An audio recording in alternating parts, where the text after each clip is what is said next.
Les chenilles blanches, un aliment très prisé au Cameroun. Nos forêts regorgent de nombreuses ressources naturelles, indispensables pour la survie de l'homme. Certaines de ces richesses sont commercialisées afin d'améliorer les conditions de vie des populations rurales et interurbaines. Parmi ces ressources peu étudiées au Cameroun, mais très recherchées par certaines communautés, nous avons les chenilles blanches, encore appelées hannetons, larves ou fosses en langue locale. Ces insectes sont très appréciés, surtout à cause de leur valeur nutritive. Nous sommes au marché Nkondongo à Yaoundé, l'un des marchés les plus connus dans la vente de ces insectes, où nous avons rencontré Maman Marguerite qui nous parle de son activité et des difficultés qu'elle rencontre surtout en cette saison pluvieuse. Je m'appelle Zobo Marguerite Souligne.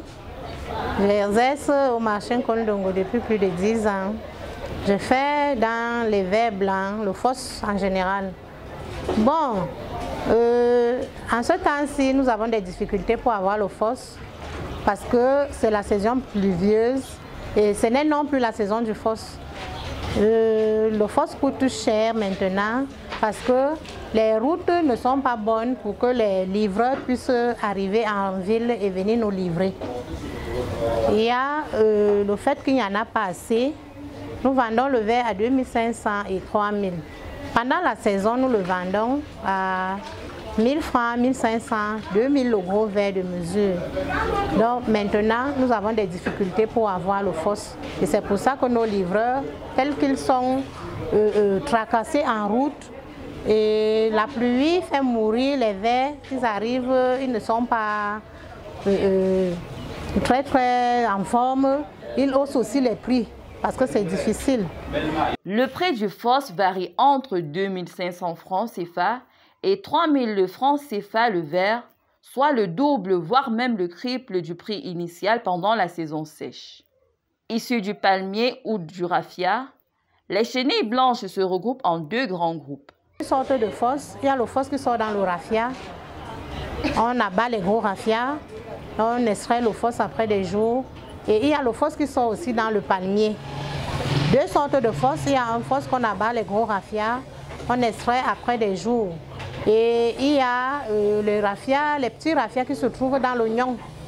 Oui, on abat aussi ces raffias-là et puis on extrait le fosse. Les plus vendues sont les grosses chenilles blanches issues du raffia, car elles sont résistantes. Celles issues du palmier sont indiquées pour la consommation et non la commercialisation. Celui qui sort dans le palmier n'est pas résistant comme celui du raffia, parce qu'on ne peut pas le vendre, celui qui sort du palmier. Il meurt vite. L'obtention du fosse se fait après l'abattage des crans de palmier ou de raffia, qu'on laisse pourrir après extraction du vin blanc, encore appelé matango. La récolte de ce vin crée une entaille sur la base de l'arbre abattu pour y attirer les charançons adultes. Les vers sont pondus dans cette première entaille et passeront leur enfance à creuser le bois de l'arbre pour se nourrir.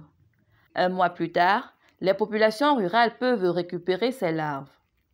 Elles sont prêtes à être consommées ou vendues auprès des revendeuses.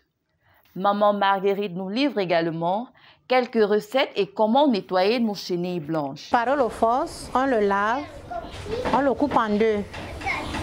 On coupe les oignons, on hache les oignons, un peu de tomate, le piment, les condiments vers M. Bossimodjom. Et on le pose au feu parce qu'il a une eau. Son eau qui est noire là, c'est de l'huile. On la pose au feu.